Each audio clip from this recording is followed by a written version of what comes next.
एक बात मेरे जहन में अचानक आई। मेरा जी चाह रहा है कि मैं ज़रूर कहूँ आपसे चलते चलते। मैंने सर विलियम ओनियर्स की संस्कृत इंटू इंग्लिश डिक्शनरी में मायने देखे हैं भारतीय के। साहब, मुझे भारतीय होने का गर्व हो गया है। उसके मायने हैं भारतीय के मायने, भारतीय का अर्थ बताया गया उसमें। ट्रेजर ऑफ पायस पीपल, नेक पवित्र लोगों का खजाना, जिसको मराठी में खजीना कहा गया है।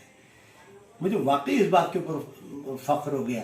अब मैंने ये बताने के लिए नहीं कहा कि मुझे बड़ा वेदों का या संस्कृत का बहुत इल्म हो गया, ऐसा कुछ भी नहीं है, मेरे पढ़ने में आ गया, इसलिए मैंने चलते चलते ये बात कह दी। धन्यवाद। हेलो फ्रेंड्स, आपका मेरे इस चैनल में फिर से स्वागत करता हूँ। आज मैं आपको हिंदू लॉ के तहत मेंटेनेंस, खाउटी जिसको कहते हैं, उर्दू शब्दों में उसको नान व नफ़ा कहते हैं, उसके बारे में आपको मालूमात दूंगा।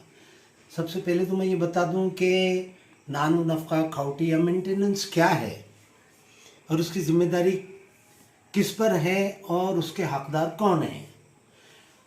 उसके हकदार पत्नी, उसके बच्चे, अज्ञान, और जिम्मेदारी देने की उसके पति पर है। अब मेंटेनेंस यानी खाउटी के तहत, खाउटी के अंतर्गत क्या क्या चीज़ें आती हैं, उसके लिए कानून में 4 लफ्ज़ों का, 4 शब्दों का इस्तेमाल किया गया है। Shelter, food, garment, health. Shelter यानी निवास का इंतज़ाम, रिहाइश का इंतज़ाम, घर मकान। फूड यानी अच्छा खाना। गारमेंट यानी अच्छे कपड़े पहनाना, अच्छे कपड़ों का बंदोबस्त करना। हेल्थ क्या है कि बीमारी में, दुख सुख में डॉक्टर से उनका मेडिकल ट्रीटमेंट करवाना, उपचार करवाना, दवाइयाँ फराहम कराना, ये तमाम जिम्मेदारी शोहर के ऊपर आती है। अब ये मेंटेनेंस का या खाउटी का जो आज जो प्रचलित है कायदा, जिसके तहत अदालतों के अंदर मेंटेनेंस की अर्जियाँ दाखिल की जाती हैं, फैसल होती हैं, तो क्रिमिनल प्रोसीजर कोड के कलम 125 के तहत की जाती है।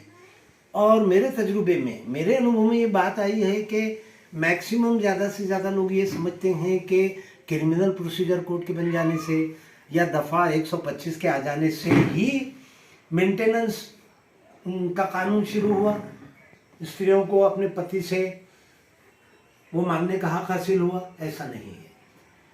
अगर मैं इसकी गहराई में जाऊं तो मुझे मुख्तलिफ विभिन्न धर्मों का जिक्र करना होगा, सो कॉल्ड डिफरेंट रिलीजन्स, क्योंकि ये उन्हीं में से निकले हैं। अब एक सच्चाई को हमको ये समझकर यहाँ पर चलना होगा। मैं मज़हबों पर, धर्मों पर यहाँ पर प्रवचन नहीं कर रहा हूँ भाई, न मैं उनके बारे में बात कह रहा हूँ, न मैं ये कहना चाहता हूँ कि एक धर्म दूसरे धर्म से ऊंचा है, ये सच्चा है, वो झूठा है, ये मेरा है, वो तेरा है, मेरा सही है, तेरा गलत। ये बात नहीं है। एक सच्चाई है जिसको बयान कर देना ज़रूरी है। आपको हैरत होगी भाइयों कि वेदों में तक के इसका जिक्र है। हालांकि कोई ऐसा कंपाइल्ड कोई संहिता या कोई कोड नहीं बनाया गया था, लेकिन वेदों में खुले लफ्ज़ों में हिदायत दी गई थी, डायरेक्शन दिया गया था कि अपने पत्नियों को, अपनी विवाहित स्त्रियों को अच्छे से निभाओ, उनका ख्याल रखो। यहाँ तक कि कुरान में तक जिक्र है उसका। तलाक वालियों के लिए भी नान नफ़का है। उसकी शुरुआत ये होती है, वो लिल मुतल्लक़ाती वगैरह वगैरह वगैरह। इस वक्त मैं अगर अरबी की आयत कहूँगा तो ऐसे लगेगा मैं बयान दे रहा हूँ, तो ऐसा नहीं है। तो इसकी शुरुआत कहाँ से हुई? हज़ारों बरस पहले वेदों से हुई है इसकी शुरुआत। अब वेदों का जिक्र करना पड़ेगा तो हमको ये भी कहना होगा कि वेद किस धर्म के तहत थे। वेद हज़ारों साल पुराने हैं और ये जो कुछ भी आज हमको नज़र आ रहा है पूरे आलम में, पूरी दुनिया में, वो भारत से निकला है, वेदों से निकला है। शाश्वत सनातन धर्म के तहत ये सारे तस्वुरात, सारी कल्पनाएं, सारे कॉन्सेप्ट्स आए हैं। अब शाश्वत क्या है? शाश्वत यानी आकाश से ज़मीन तक, ज़मीन से आसमान तक सीधा चला आ रहा मज़हब। अब ज़मीन व आसमान, आकाश व धरती, इसकी गहराई में जाएंगे तो उनके एग्जिस्टेंस, उनके अस्तित्व की डेफिनेशन ही बदल कर रह जाएगी। यानी ऐसा मज़हब, ऐसा धर्म जो बिल्कुल सीधा चला आ रहा हो, जिसको अरबी में सिरात मुस्तकीम कहा गया है, उसमें बरसा हज़ारों बरस से न उसमें कोई चेंज आया है, न कोई बदलाव हुआ है, न उसमें कोई बुराई पैदा हुई है। सनातन यानी निहायत कदीम, बहुत ही पुराना, दीर्घ काल से चला आ रहा, प्री हिस्टोरिक पीरियड से। उसमें से ये चीज़ें निकली हैं, मुझे उसका जिक्र करना ज़रूरी हो गया था। और मैं अगर ये कहूँ कि आज जो कुछ भी है, चंद 100 साल पहले का, 1000 साल पहले का, कोई 2000 साल पहले का कोई मज़हब है या कोई मजहबी फिलॉसफी है जिसके तहत मेंटेनेंस है, मैरिजेस हैं, प्रॉपर्टी के बंटवारे वगैरह, पार्टीशन है, तो क्या ये अभी अभी आए हैं चंद 100 बरस पहले या चंद 1000 बरस पहले? ऐसा नहीं है। शाश्वत सनातन धर्म से ही निकले हैं वो।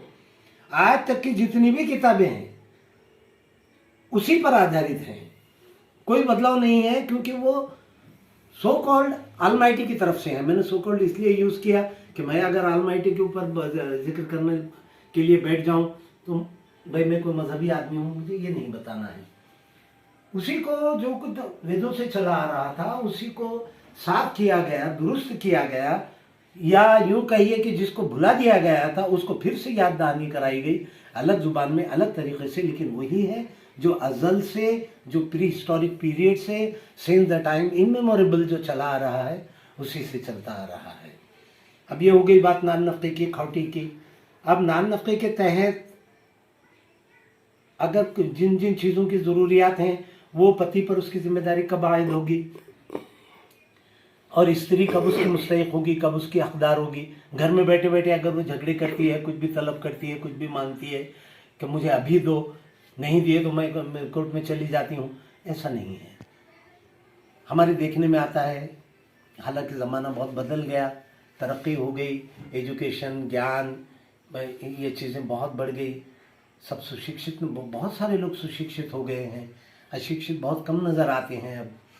लेकिन फिर भी हमारे देखने में आता है कि पति अपनी पत्नी पर जुल्म करते हैं, मारपीट करते हैं, घर से माँ बाप की तरफ से पैसा लाने की उनसे फरमाइश करते हैं, डिमांड करते हैं। ये बड़ी तकलीफ़ की बात हो जाती है उनके लिए, उनकी सहनशीलता के बाहर हो जाती है। उनको खाने पीने को नहीं देते, उनको अच्छे से कपड़ों का इंतज़ाम नहीं करते, उनको घरों से निकाल देते हैं, उनको दूसरी तमाम ज़रूरियात जो दैनंदिन ज़िंदगी का, जिनको मराठी में गरजा कहा गया है, त्यांचा गरजा पूर्ण करीत नाहीत, उनकी तमाम ज़रूरियात पूरी नहीं करते हैं, इस कदर कि उनकी ज़िंदगी नर्क या जहन्नम बनकर रह जाती है। तो ऐसी सूरत में, या उनको घर से निकाल देते, तो ऐसी सूरत में पत्नी अदालत में जा सकती है, 125 क्रिमिनल प्रोसीजर कोड के तहत उसको नान नफ़्क़े के लिए, खौटी के लिए अर्जी दे सकती है। और अदालतें पति की हैसियत को देखते हुए, पहले तो सच्चाई देखती हैं अदालतें, माननीय अदालतें जो देखती हैं सच्चाई, कि क्या वाकई उस पर जुल्म किया गया है, क्या वाकई उसको डिज़र्ट कर दिया गया है, क्या वाकई उसको निगलेक्ट किया गया है मेंटेनेंस वगैरह उसका करने से। ये तमाम चीज़ों को साबित हो जाने के बाद में स्त्री को मेंटेनेंस उसके पति की कमाई वगैरह देखते हुए, उसकी माशी हालत, उसकी इनकम की हैसियत वगैरह देखते हुए खौटी का अदालतें अर्जियाँ कबूल करती हैं। और पत्नी और अज्ञान बच्चों के लिए भी नान नफ़्क़े की, खौटी की तरतूद कानून के अंदर है। अब क्या ये कानून जो आया है, तो क्या ये सिर्फ क्रिमिनल प्रोसीजर कोड की तहत ही है? मैंने वेदों का जिक्र तो कर दिया, क्या बाद में कोई कायदा नहीं बना? बेशक बना के तहत स्पेशल कायदा बनाया गया है 1956 में, हिंदू एडॉप्शंस एंड मेंटेनेंस एक्ट 1956। उसका सेक्शन 18 पूरी तफसील के साथ है कि औरत को क्या मिलेगा, कैसे मिलेगा, कितना मिलेगा। पत्नी, सबसेक्शन उसका कहता है कि वाइफ उसकी ज़िंदगी तक अपने पति से नान नफ़्क़े की, खौटी की, उसके उदर निर्वाह के लिए अपने पति से रकम हासिल करने की, या उसकी ज़रूरियात ज़िंदगी उसको फराहम कराने के लिए उसको कह सकती है, वो पा सके। हिंदू स्त्री अपने पति से अलग रहते हुए भी, सेपरेट रहते हुए भी उसकी हकदार रहती है। ऐसा नहीं है कि वो सेपरेट रह रही है इसलिए उसको, अब मैं जानबूझकर हिंदू लॉ के तहत ही जिक्र कर रहा हूँ क्योंकि अभी मेरा सिलसिला हिंदू लॉ से ही संबंधित चला आ रहा है। जब किसी और कायदे कानून की बात होगी और वो किसी और मज़हब के तहत हो, या यूँ कहिए कि मुक़द्दस कुरान के तहत, अहादीस के तहत, क़ियास, इजमा वगैरह वगैरह कि इनके तहत होगा, वो भी इंशाअल्लाह तफसील से बताऊँगा। अल्लाह ने, प्रभु ने मुझे हिदायत दी तो ज़रूर करूँगा। तो पत्नी सेपरेट रहकर भी तलब कर सकती है, उसका हक छीना नहीं जा सकता कि तू अलग रह रही है इसलिए तुझे मेंटेनेंस का हक नहीं है।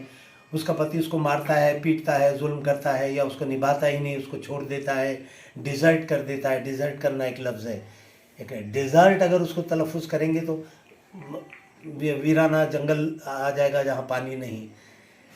और अगर डिज़र्ट है तो किसी को छोड़ देना, बेयारो मददगार, बगैर किसी इसके सहारे के। ऐसी सूरत में भी वो मांग सकती है। जब पति को ऐसी कोई बीमारी हो जाए, छूत छात की, विरुलेंट डिजीज़ उसका इस्तेमाल किया गया है उसके अंदर, ऐसी कोई बीमारी हो जाती है, लेप्रोसी जिसको उर्दू में जुज़ाम कहे हैं, अगर ऐसी बीमारी हो जाती है तो नेचुरली वो तो साथ में रह ही नहीं सकती, क्योंकि वो इन्फेक्शस डिजीज़ है, कंटेजस है, तब भी उसको हक होगा। या अगर पति को कोई और पत्नी के साथ रह रहा है, पहली पत्नी की जीवित रहते हुए, तब भी उसको उसका हक होगा। या कोई अपने घर में बगैर विवाह के किसी और स्त्री को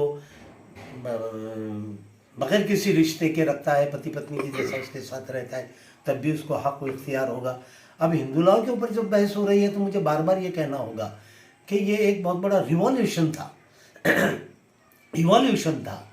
हालांकि स्टडी वेदों ही की गई होंगी, मार्कंडेय पुराण में भी उसका जिक्र है, उनकी स्टडी ज़रूर की गई होगी, लेकिन बीच का कुछ अरसा ऐसे बीता है कि वेदों की तालीमें बंद कर दी गई। 1000 बरस 2000 बरस शायद, उससे भी ज़्यादा बीत गए। खैर ये बहस दूसरी हो जाएगी। तो क्या क्या हुआ भाई, अब मैं इसको यूं कहूँगा, the principles of Hindu personal law have developed in an evolutionary way for concern of all those subject to it, so as to make a fair provision against destitution. The law of maintenance stems out from the secular desire to achieve social objectives for making bare minimum maintenance provision for the weaker section, for the relative smaller social groups, weaker groups. Who are these groups? Naturally, wives, women, children, in Marathi, etc. Hindi में कहूँगा कि कौन है भाई ये, क्या था evolutionary कैसे हुआ ये इवोल्यूशन मीन्स उत्क्रांति, ग्रेजुअल डेवलपमेंट, ग्रेजुअल चेंजेस। जानवरों के या पौधों के लिए अगर कहेंगे हम तो उन्होंने नए माहौल के हिसाब से खुद को ढाल लेना। If it is with reference to the plants and animals, time के हिसाब से खुद में चेंजेस लाना, खुद में चेंजेस लाते हैं वो, they adapt themselves to the changes in their environment. If it is in respect of any development then that would you called gradual development, gradual changes. तो टप्पे टप्पे से आहिस्ता आहिस्ता इसमें चेंज आता गया। किस लिए किया गया है ये, कि एक fair provision against destitution. What is destitution? Destitute से ये शब्द निकला है। डेस्टिट्यूट अगर ये नाउन है तो किसी शख्स, किसी व्यक्ति के लिए भी हो सकता है जिसको घर नहीं, दार नहीं, सफिशिएंट पैसा नहीं, खाने को नहीं, कपड़े नहीं। Destitution, state of destitution, state of not having any means of livelihood for food, money etcetera. तो इसके खिलाफ, इसके अगेंस्ट में ऐसी हालत में रहने वाले स्त्रियों के लिए, पत्नी के लिए, उनके अज्ञान औलादों के लिए, उसके लिए ये प्रोविज़न की गई है। और इसके पीछे एक सेक्युलर ज़हनियत थी, सेक्युलर माइंड था। ये बड़ी बेहतर बात है ये, उसके तहत ये चीज़ की गई। अब ये तो Hindu adoption and maintenance act के तहत भी हो गया, क्रिमिनल प्रोसीजर कोड के तहत भी हो गया। तो क्या स्त्री कहीं भी किसी भी जगह बगैर किसी वजह के, बगैर किसी कारण के अपने पति के खिलाफ अदालतों में जाकर खाउटी के लिए, मेंटेनेंस के लिए अर्जियां दाखिल करेगी तो क्या उसको मिल जाएगा? नहीं, ऐसा नहीं है। Hindu adoption and maintenance act के तहत तो बड़ी बेहतर बात की गई है।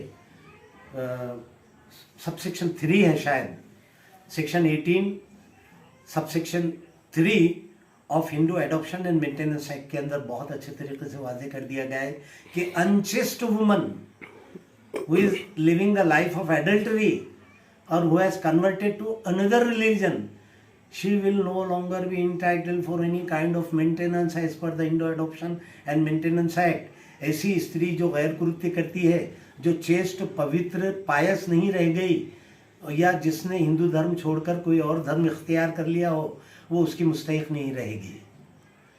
लेकिन अगर उसको पता रहा है, पीटा है, घर से निकाल दिया है, निभा ही नहीं रहा है, मैंने जो बताया Hindu adoption and maintenance act के तहत या क्रिमिनल प्रोसीजर कोड के कलम 125 के तहत उसको मांगने का आपको इख्तियार होगा, और अदालत उसकी की ज़रूरियात, हालिया वक्त की महंगाई, ज़रूरियात ज़िंदगी की कीमतें और रहने सहने का स्टैंडर्ड, उस और औरत के बच्चों के, अज्ञान बच्चों के, उनको मद्देनज़र रखते हुए, उनको ध्यान में रखते हुए, पति की हैसियत देखते हुए, माशी हालत देखते हुए, अगर उसके पास खेत है, खाने हैं, व्यापार है, कमाई होती है, नौकरी है, कोई फैक्ट्रीज हैं, ये तमाम को देखते हुए ज़्यादा से ज़्यादा रकम हनी की मेंटेनेंस के नाम पर उनको दी जा सकती है। अब यहाँ क्या मेंटेनेंस के लिए लाइफ को ही डिस्टर्ब कर दें कि चलिए बहुत बड़ी आमदनी है उनके पति की, करोड़ों रुपया महीना कमा रहे हैं? ऐसा भी नहीं होना चाहिए, क्योंकि कानून ये नहीं चाहता, इसके लिए कायदा नहीं बनाया गया मेंटेनेंस का। इस भी ध्यान में रखा जाए। अब कौन सी स्थिति जगह कब दाखिल करती है, कोई लिमिटेशन भी है, उसकी कुछ शराइत भी।